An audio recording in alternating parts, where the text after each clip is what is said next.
de novo alguns conceitos com vocês. Tá bom? A partir de agora, a gente retoma alguns conceitos. Beleza? Então, vamos lá. Primeiro conceito, cosmogonia e cosmologia. Vocês têm que saber diferenciar as duas coisas. A cosmogonia.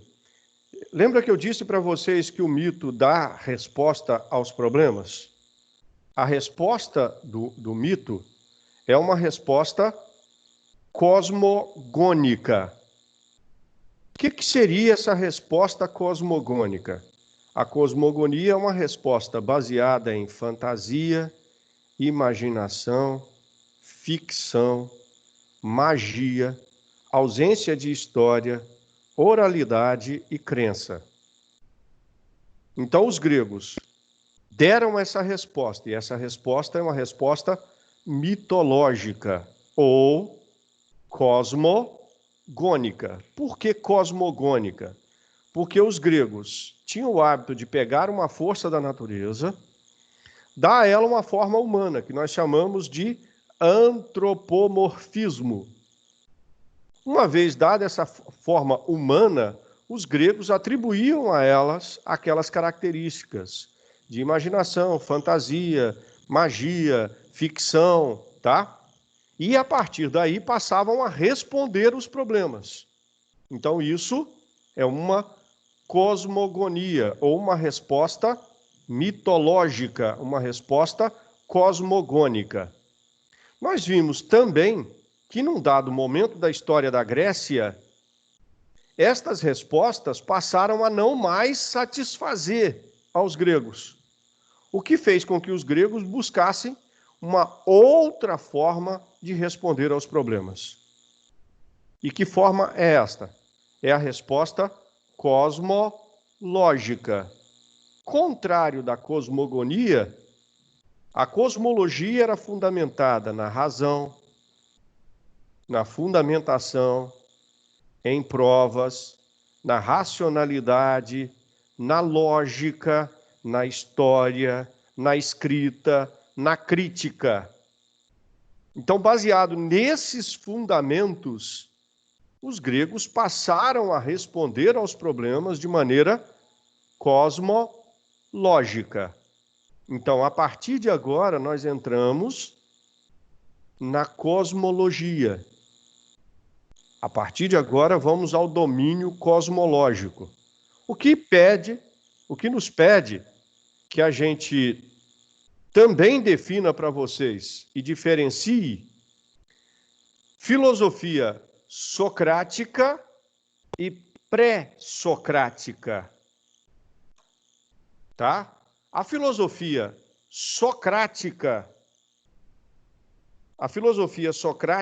ela é baseada em alguns fundamentos bem específicos. Isso nos ajuda a diferenciar da filosofia cosmológica. Então, eu tenho uma cosmologia baseada no cosmo. Baseada no cosmo. Oi, Mariana, tudo bem? Vai cair, hein? Seja bem-vinda, Mariana. Vai cair, vai cair. Vai cair. Vai cair. Então tá bom. Vamos seguir a nossa aula, então. Tá. O princípio cosmológico é a primeira parte da filosofia. Ou seja, a resposta dada dos filósofos desse período eram todas fundamentadas na natureza. Todas elas fundamentadas na natureza. Então, onde os primeiros filósofos buscavam a resposta? No elemento externo, do lado de fora. Ou seja, na natureza, no cosmo. E para os gregos, cosmo ou natureza é água, terra, fogo e ar. Tá? Água, terra, fogo e ar. Então, eles usavam a natureza para explicar o problema. Sócrates não usou a natureza para explicar o problema. Sócrates usava o antropos. o próprio ser humano. Sócrates usava o ser humano para explicar o problema. Então, resposta cosmológica, baseado no elemento exterior. Resposta antropológica, baseada no homem. Filosofia pré-socrática. Resposta cosmológica. Filosofia socrática, resposta antropológica. Resposta antropológica. Tá? Terceiro conjunto de conceitos. Terceiro conjunto de conceitos. Monismo e pluralismo. Monismo. Quando o filósofo afirma que há um único elemento como resposta para os problemas. Há um único elemento como resposta para os problemas. Mono é um. Ô, pessoal, alguém pede o Alan, ele está tentando entrar aí e está dando falha. Pede ele para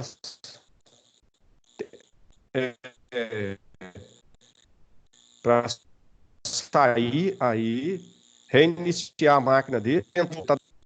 Pede ele para tentar novamente. Eu tentei aceitar de novo aqui, só que ele está tentando ter um tempão. Tá? Tem um tempão que ele está tentando aqui.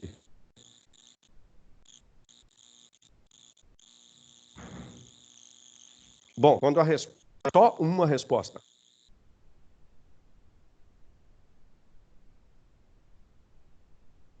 Pessoal, vocês estão aí ainda? Está todo mundo aí? Sim. Aham. Tudo ok aí? Porque deu um... Ok. Falou que estava com uma falha aqui na rede aqui, mas parece que voltou. Travando um pouquinho. Pois é. Vamos manter as câmeras desligadas por enquanto, que aí ela estabiliza. Qualquer coisa depois vocês abrem de novo. Deixa só a minha câmera aberta. Tá? Porque pode... Se vocês deixar a reunião estabilizar, fechem a câmera. Quem tiver com a câmera ligada aí, coloca ela... Desabilita a câmera aí por enquanto. Tá? Beleza? Então vamos seguir. Quando o filósofo afirma um único elemento como resposta, nós temos um filósofo monista. Quando ele afirma mais de um elemento, nós temos um filósofo pluralista. Então, esses filósofos podem ser monistas ou pluralistas. Tá? E, por fim, mobilista e imobilista. Um filósofo é mobilista quando ele acredita que há um movimento. Então, isso tem que ficar claro para vocês. Para um filósofo mobilista, o movimento é aquele que vem de fora do próprio elemento. Ou seja, alguma coisa provocou o movimento naquele objeto. Sempre que uma força externa ao objeto atuando sobre ele, provoca o movimento, eu tenho algo que é móvel. Então, eu tenho mobilismo. Quando o filósofo afirma que não há força capaz externamente de atuar sobre o elemento, provocando o movimento nele, o que vai acontecer é que eu tenho um imobilismo. Então, sempre que você se deparar com um filósofo imobilista, é porque ele acredita que não há força capaz de movimentar externamente aquele objeto. Ok? Esses conceitos a gente já tinha trabalhado com vocês. Só retomando mesmo. Vamos agora para a filosofia pré-socrática propriamente dita. A filosofia pré-socrática, ela é dividida em escolas. Alguns livros dividem essa filosofia cosmológica em 5 escolas. São elas: a jônica, que é a colônia jônica, a maior colônia grega. A escola jônica, a escola pitagórica, esta está num conjunto de ilhas chamada Samo, tá? Chamada Samo. A escola eleata, isso está na Magna Grécia, mais precisamente onde hoje é a Itália. A escola atomista ou pluralista e a escola sofista, tá? Só que eu particularmente, prefiro 4. Por quê? Eu excluo uma dessas escolas. Que escola é esta que eu vou excluir? A escola sofista. Por que eu vou excluir a escola sofista? Por um único motivo. Os sofistas, eles não adotam elementos da natureza para explicar as coisas. Eles adotam o antropos. E quem adota o antropos é justamente, especificamente, a filosofia socrática. É especificamente a filosofia socrática. Tá? Então, quando se adota a filosofia socrática, a base da filosofia socrática, nós temos justamente filosofia antropológica. A filosofia pré-socrática, ela se encaixa na natureza. Se eu tenho uma resposta antropológica, não é filosofia pré-socrática. Então, a minha divisão, eu vou seguir a divisão escola jônica, pitagórica, eleata e escola atomista ou pluralista. Ok? Então vamos começar a partir de agora. E nós vamos começar pela maior colônia da Grécia, que é a colônia jônica, a Jônia. Então vamos para a escola jônica. Como você identifica um filósofo da Jônia? Simples. Todo filósofo jônico adotará um dos 4 elementos ou mais de um dos 4 elementos para explicar as coisas. Então, o que o filósofo vai fazer? Ele vai afirmar que é um dos 4 elementos para explicar. Qual que é a grande pergunta que se faz nesse momento? Qual que é o princípio primeiro e a causa última de todas as coisas? Ou seja, de onde tudo vem para onde tudo retorna. Princípio e fim de tudo. Tudo começa e termina onde? Esta é a grande questão. Os filósofos da Jônia, para explicar, davam a resposta baseada nos elementos da natureza. Então, aqui está a resposta dos jônicos. Então, você encontrou, por exemplo, um filósofo. O princípio é a água. Ele é jônico. É fácil identificar a escola jônica. Tá? Porque os jônicos vão adotar um dos 4 elementos, ou mais de um dos 4 elementos, para explicar as coisas. Ok? Beleza? Bom, então vamos seguir. Tendo por base isso... Oi. A Lorena disse que está tentando entrar, mas não está conseguindo. O convite da Lorena não chegou para mim aqui ainda não. Fala com ela para clicar de novo aí e mandar, pedir para entrar. O Alan não conseguiu entrar, porque sempre que eu mando, recusava. Tá? Eu não sei se ele copiou o endereço.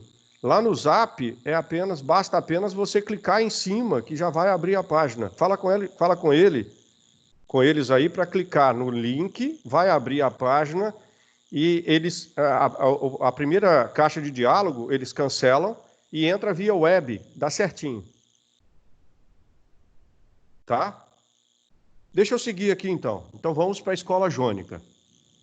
Na escola jônica, eu vou trazer para vocês quatro filósofos. Nesta aula de hoje, 3. Nessa primeira parte eu vou trazer apenas 3. Tá? Quando é que o outro vem? Depois que eu terminar a exposição desses slides, e aí deixa eu abrir um parêntese para vocês, tá? Eu vou compartilhar uma tela. Rapidinho eu volto, tá? Aqui é apenas para vocês verem. Os slides que nós vamos usar são esses. Beleza? Eles já estão no HD virtual. Estão lá no HD virtual. Tá? Mas tem muita gente reclamando que o HD virtual não está abrindo. Então eu postei no Moodle. Vocês terão acesso também lá no Moodle. Ele já está lá no Moodle para vocês. Voltei. Beleza? Bom, então acessem o Moodle. Eu coloquei também no Moodle, pessoal, um fórum. É coisa simples para você interter um bocadinho. Entra lá. Tem um fórum lá. Participa dele, dá a sua opinião lá. Coloca lá a sua definição. Participa dele lá. Até bom que registra a sua presença. A gente acaba registrando melhor a sua presença. Chegou o convite da Lorena. Vamos ver se vai aceitar aqui. Lorena Moraes. Que a Tomás já está aí. Pronto. É só o Alan mesmo que não está conseguindo lá. Bom, vamos lá. Vamos seguir. Tá? Então, vamos para a escola jônica a partir de agora. Beleza? Os jônicos, pessoal, eles podem ser monistas ou pluralistas. Lembrando que os monistas podem variar entre mobilistas e imobilistas. E os pluralistas só podem ser mobilistas. O Alan conseguiu entrar. Acho que agora deu certo. Beleza. Melhor assim. Bom, vamos lá, pessoal. Primeiro filósofo é Tales de Mileto. O Tales, ele é o primeiro filósofo da escola jônica e é o primeiro filósofo, ou seja, o primeiro homem a filosofar. O que eu quero dizer com isso? Tales é o primeiro a dar uma resposta no modelo filosófico. Lembra? Racional, baseado na realidade, fatos concretos, com possibilidade de se provar aquilo que está sendo dito, escrito, crítico, racional, lógico. Essa é a resposta filosófica. Esta é a resposta filosófica. Quando a gente chega no Tales, o Tales é o primeiro. Uai, que Alan é esse? O Alan já está aqui na minha lista. Ô, Alan.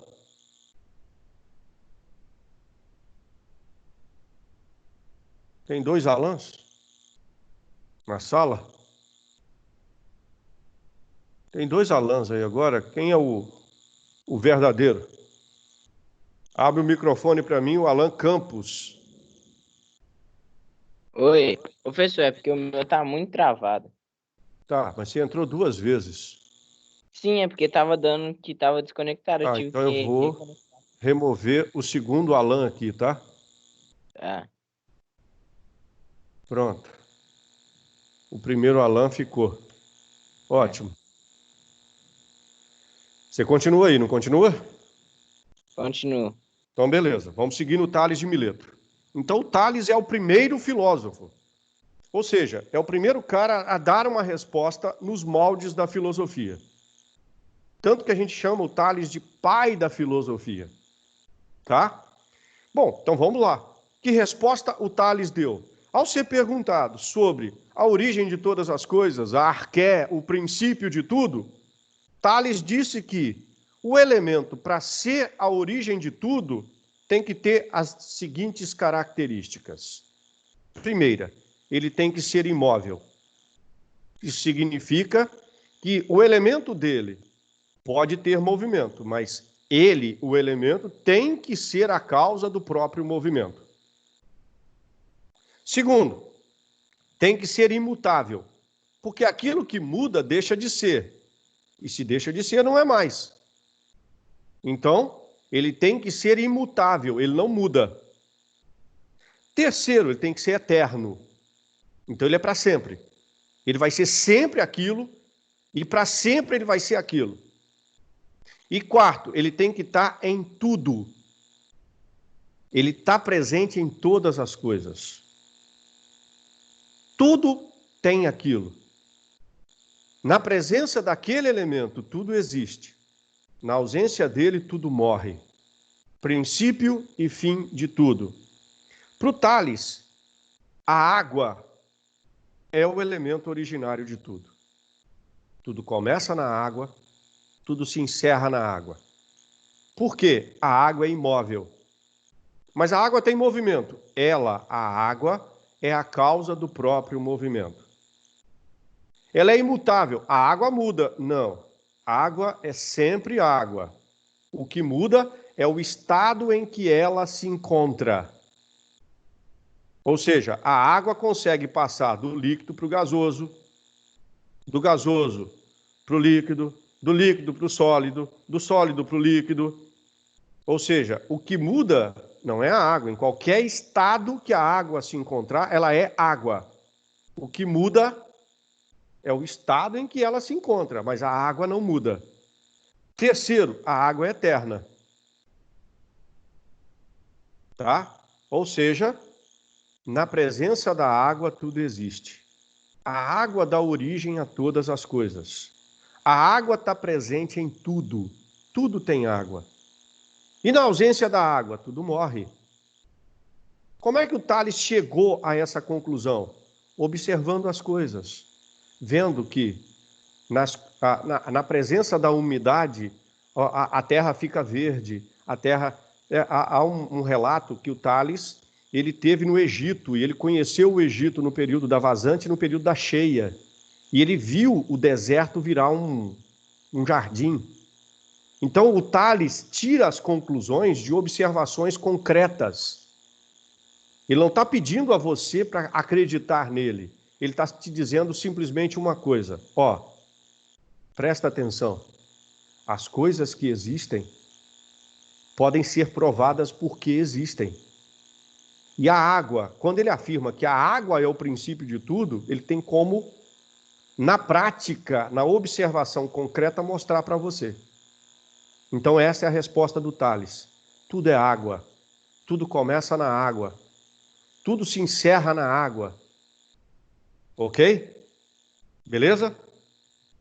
Segundo, eu vou trazer para vocês um outro monista. Qual que é esse outro monista? É o Anaxímenes. Anaxímenes de Mileto. Anaxímenes foi discípulo de Tales. Não, provavelmente Anaxímenes nem conheceu Tales. Anaxímenes foi discípulo de Anaximandro. Tá? Mas Anaxímenes é um monista. Só que o monista, ao contrário do Tales, ele é um monista mobilista. Então ele acredita que o elemento que existe é móvel, tem movimento. Então eu tenho um monista mobilista. Qual que é o princípio do Anaxímenes? É aquilo que dá vida a tudo. O que dá vida a tudo? Segundo ele, é a alma. Então nós vamos ter que traduzir o conceito de alma para os gregos. Alma, para os gregos, é ânima. Ânima. Ânima é o mesmo que sopro. Sopro. Soprar. Ânima é sopro. O que significa sopro? Ar. Então, qual que é o princípio de tudo para o Anaxímenes? O ar. O ar é o princípio de tudo. O ar é a alma de todas as coisas. O ar é aquilo que dá vida a tudo. E sem o ar, some a vida de tudo. Tudo morre sem o ar. Com o ar, tudo tem vida, tudo tem alma. Sem o ar, tudo morre. Só que o ar é móvel. O ar está se movimentando o tempo todo. Então, resumindo, eu tenho um monista mobilista. Certo? Mas o ar dá origem a tudo. E quem cria as outras coisas? O próprio ar. O ar pode rarefazer ou condensar. Rarefazendo, o ar cria as coisas sólidas. Condensando, ele cria as coisas líquidas. Ou vice-versa. Depende do processo de condensação e de rarefação do próprio ar. Ao condensar, ao rarefazer, o ar forma as coisas concretas. Ele dá origem às coisas concretas. Então, Anaxímenes, monista, mobilista, e o princípio é o ar, porque o ar é a alma de todas as coisas. E caminhando para eu encerrar hoje com vocês, para a gente abrir para as perguntas. O terceiro é Anaximandro. Anaximandro foi discípulo de Tales de Mileto. Anaxímenes, discípulo de Anaximandro. Anaximandro, ao contrário de Tales, ele é um pluralista. Todo pluralista será especificamente mobilista. Então, todo pluralista é mobilista. Anaximandro é um pluralista. Por quê? Segundo ele, o princípio de tudo é o indeterminado. É o que não pode ter determinação. E o que seria esse indeterminado? Segundo Anaximandro, em todas as coisas existem os 4 elementos. Os 4 elementos estão presentes em todas as coisas. Se os 4 elementos estão presentes em todas as coisas, qual deles é a origem? Qual deles realmente é a origem de todas as coisas? Então, como os 4 elementos estão presentes em tudo, eu não tenho como determinar qual que é a verdadeira origem. Então, a verdadeira origem é o indeterminado, que eu particularmente gosto de traduzir do grego como ilimitado, absoluto. O indeterminado é justamente a ausência de determinação. Se eu não posso determinar, eu tenho algo ilimitado e tenho absoluto. Então, para o Anaximandro, o princípio é uma unidade entre os 4 elementos que gera uma indeterminação. É uma unidade indeterminada, ilimitada, infindável, absoluta, que ele chama de apeiron. O que é o apeiron? É simples, é só traduzi-lo como indeterminado, ou ilimitado, ou absoluto. Então, só recapitulando. Tales, monista, imobilista, princípio a água. Anaxímenes, monista, mobilista, princípio o ar. Anaximandro, pluralista. Anaximandro, pluralista, princípio o apeiron, ou o indeterminado. Ok? Bom, eu vou parar por aqui hoje e, a partir de agora, está liberado as perguntas para vocês. Podem fazer as perguntas, abre o seu microfone, tá? Faz a pergunta, fecha o microfone para eu responder. Vamos lá.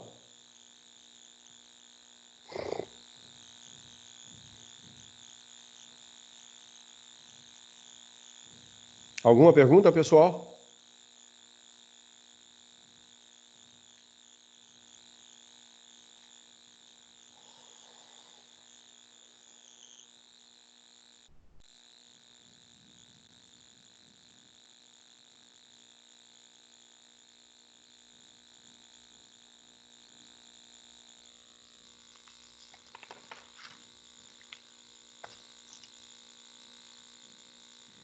Tá tudo tranquilo com vocês?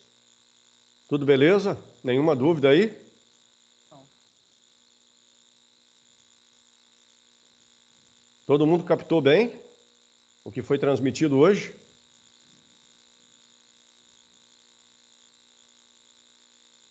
Sim.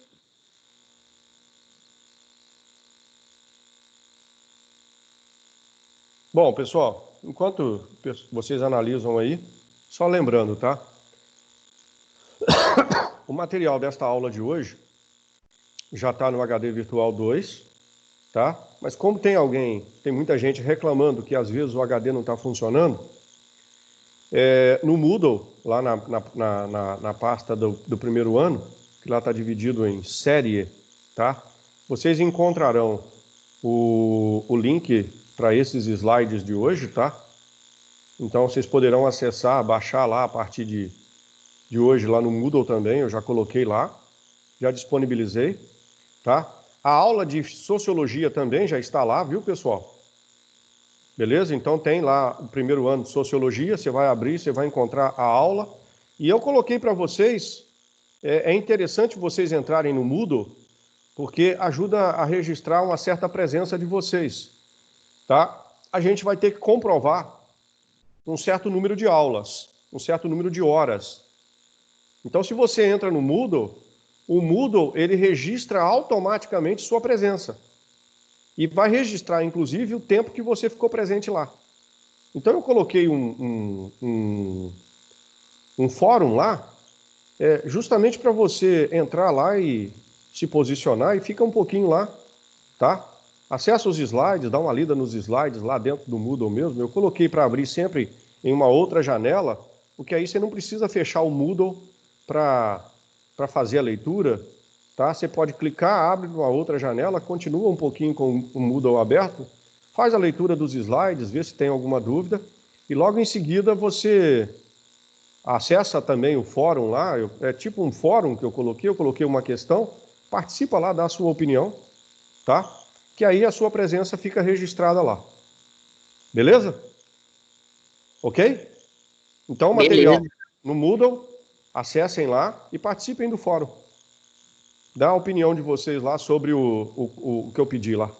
Coloca o posicionamento de vocês, o que vocês compreenderam e tudo mais. Ok? Bom, alguma pergunta? Professor, Oi? Quem está falando? pode explicar de novo o que é filosofia socrática? Bom, eu apenas fiz uma diferenciação, tá? E isso é que é o interessante agora. Eu diferenciei filosofia socrática de filosofia pré-socrática. A filosofia pré-socrática vai explicar as coisas usando a natureza externa.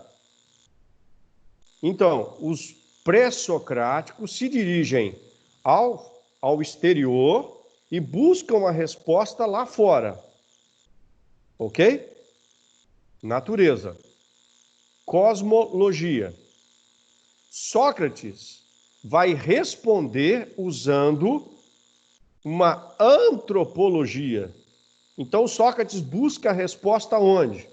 Dentro do próprio ser humano. Não é fora, é dentro agora.